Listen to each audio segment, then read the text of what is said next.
केरलम, असम और पुदुचेरी में शुरू हुई विधानसभा चुनाव की वोटिंग। जगह जगह मतदान केंद्रों में लगने लगी कतारें। ईवीएम में कैद होगी आज दिग्गजों की किस्मत। केरल की सभी 140, असम की 126 और पुदुचेरी की 30 सीटों पर डाले जा रहे हैं वोट। असम में शाम 5 बजे तक तो केरल और पुदुचेरी में शाम 6 बजे तक होगा मतदान। भारी सुरक्षा के बीच वोटर्स चुन रहे हैं अपनी सरकार। 4 मई को आएंगे नतीजे। चुनाव आयोग का सख्त निर्देश। आज सुबह 7 बजे से लेकर 29 अप्रैल की शाम तक न्यूज चैनल्स और अखबारों पर ओपिनियन और एग्जिट पोल्स दिखाने पर लगी रोक। केरल, असम और पुदुचेरी में आज हो रही वोटिंग के बीच चुनाव आयोग ने दिखाई सख्ती। नियम तोड़ने वालों को हो सकती है 2 साल की जेल। निष्पक्ष चुनाव करवाने के लिए चुनाव आयोग ने कसी कमर। बिहार की सियासत में हलचल हुई तेज। दोपहर 3:20 की फ्लाइट से दिल्ली रवाना होंगे आज सीएम नीतीश कुमार। कल राज्यसभा सदस्य के रूप में लेंगे शपथ।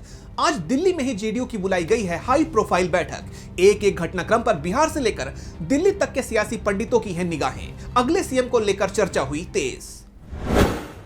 पश्चिम एशिया में संघर्ष विराम के बाद आज पहला दिन ईरान की जनता ने ली राहत भरी सांस। इस्लामाबाद में होने वाली वार्ता की तैयारी में जुटे अधिकारी।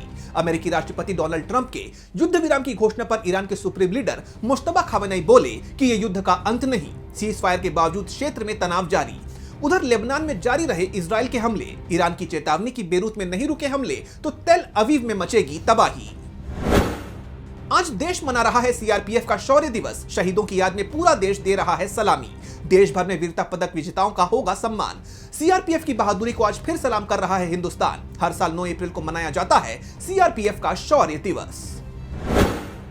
आईपीएल 2026 के 15वें मुकाबले में आज आमने सामने होंगे केकेआर और लखनऊ सुपर जायंट्स। शाम 7:30 बजे कोलकाता के मशहूर ईडन गार्डन्स में शुरू होगी भिड़ंत। अपने घर में अपनी साख बचाने उतरेगी कोलकाता की टीम तो लखनऊ की टीम शुरुआती बढ़त बनाने के लिए झोंकेगी ताकत। फैंस पर चढ़ा आईपीएल का खुमार। भारत की नेबरहुड फर्स्ट नीति को और मजबूती देने की कवायद। आज से 2 दिवसीय मॉरिशस दौरे पर रहेंगे विदेश मंत्री एस जयशंकर।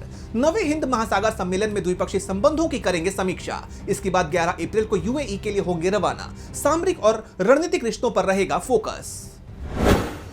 भाजपा के राष्ट्रीय अध्यक्ष नितिन नबीन आज बंगाल में चुनाव प्रचार को देंगे धार। दोपहर 12:30 बजे मालदा टाउन में जनता को करेंगे संबोधित। प्रत्याशी अमलान भादुड़ी के समर्थन में करेंगे संवाद। इसके बाद दोपहर 2:45 बजे चाकुलिया के असुरागढ़ मैदान में होगी जनसभा। वहां प्रत्याशी मनोज जैन के लिए मांगेंगे वोट। 23 और 29 अप्रैल को होगी बंगाल में वोटिंग।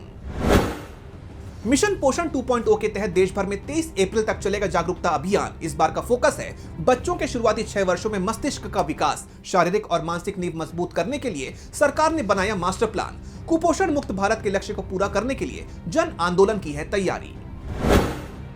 पश्चिमी विक्षोभ के सक्रिय होने से जम्मू कश्मीर, हिमाचल और उत्तराखंड के ऊंचे पहाड़ों पर भारी बर्फबारी और निचले इलाकों में ओलावृष्टि की चेतावनी हुई जारी। दिल्ली, एनसीआर, पंजाब और हरियाणा में भी हल्की बूंदाबांदी से मौसम रहेगा सुहावना। यूपी के तमाम शहरों में छाई रहेगी बदली। कुछ जगहों पर हो सकती है बूंदाबांदी।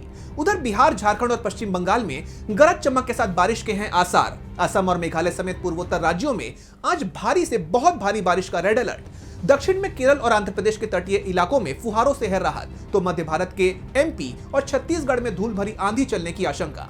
बेमौसम मार से फसलों को बचाने के लिए किसानों को सतर्क रहने की दी गई है हिदायत।